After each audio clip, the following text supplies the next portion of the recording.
This PowerPoint tutorial looks at formatting AutoShapes in PowerPoint 2007. Once we've created our AutoShape, there are a number of different things that we can do, including editing our PowerPoint AutoShapes. For PowerPoint AutoShapes that have got preset functionality, for example this pie chart, to edit them, we have a range of different options for us to very easily and quickly edit the shape of our AutoShape. For example, this pie chart, we have the ability to create what percentage we're showing. Using the little yellow icons that are seen at the corners of the pie chart, by clicking on them and holding our mouse button down, we have the option of changing exactly where the AutoShape is going to be created. Dragging the top AutoShape icon here down to somewhere closer to 60% of our pie chart, we can change what shape our pie chart is, and using this functionality can change how much of the pie chart we're showing in any given instance. This arrow has similar functionality for controlling the size of the head of the arrow and also controlling the width of the arrow as well. If we want to have greater functionality in terms of editing the PowerPoint AutoShape, for example creating a dip in the top of our arrow so that we could maybe insert and interlock another arrow into it, we need to use the Formatting tab in our Home menu. Clicking Format, we then have an option on the left-hand side, part of the Insert Shape section of our formatting menu, to edit the shape. Choosing the drop-down menu here gives us a range of different options, including changing the shape, where we can change the shape into any of the pre-formatted auto shapes available within PowerPoint, but also to convert the shape to freeform. Choosing this option loses the automatic functionality of changing the shape of the auto shape, as we've just seen. However, it gives us far greater functionality when we go back to our Edit Shape section and choose to edit points. Now, each of the corners or points of our auto shape are fully editable. By hovering my mouse cursor over one of these black points, my mouse cursor changes and indicates that if I click and drag my mouse cursor, I can change exactly how my auto shape appears. Another option is to create additional points, and by holding my mouse over the lines created by the AutoShape and clicking, I automatically create a new point, enabling me, as I said previously, to create an indent in my arrow, enabling me to interlock another arrow into it. If, once I've created this shape, I don't like the new shape, by again hovering my mouse button over the particular point that I want to remove and pressing the Control key, I get a cross appearing as my icon. I can click and I can remove that point of the AutoShape. This gives me much enhanced flexibility over creating the shapes that I want to use in PowerPoint. Another formatting option that we have refers to the fill effects that we can use. By clicking on an AutoShape and choosing once again the Formatting tab, we have a range of different fill effects that we can use. By choosing the Shape Fill selection and the drop-down menu, we can see a range of different colours available to us as standard, but we also have more options further down this list, including choosing a range of different colours.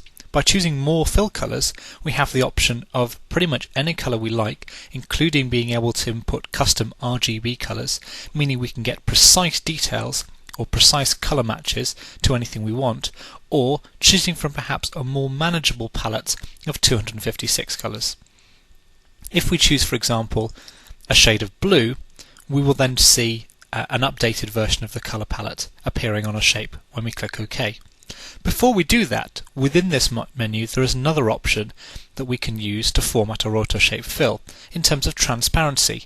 For example, down here at the bottom of our menu, we can choose to make our shape perhaps 50% transparent, and so clicking OK means that we have a shape that is semi-transparent, which could well provide us with greater functionality when, for example, creating Venn diagrams, and allows us to see the overlap much more clearly because we have this semi-transparent shape.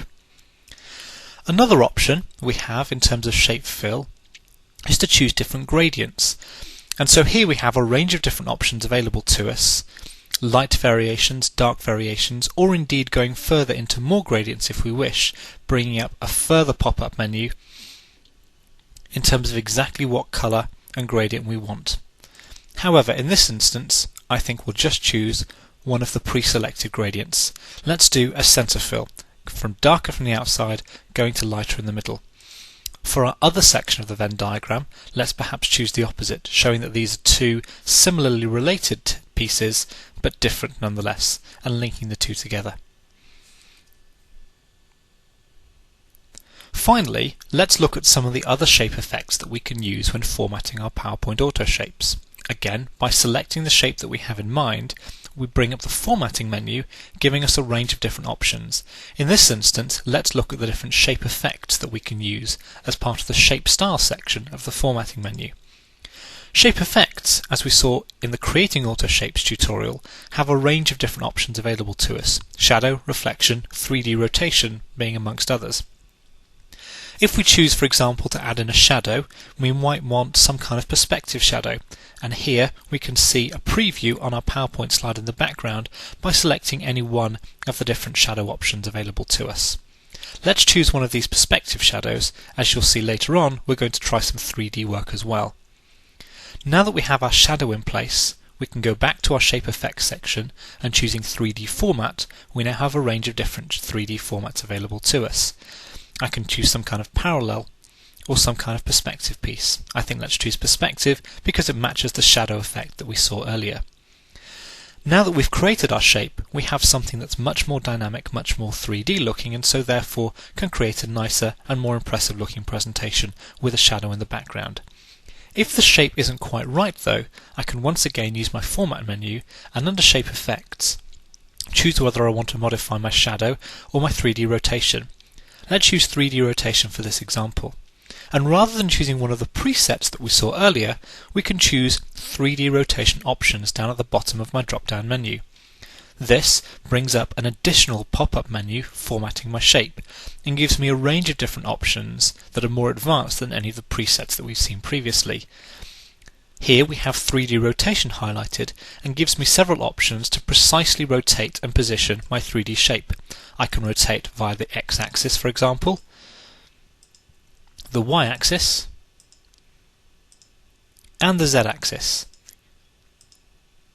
as well as changing the perspective on my shape, giving me far greater control over exactly what the shape looks like.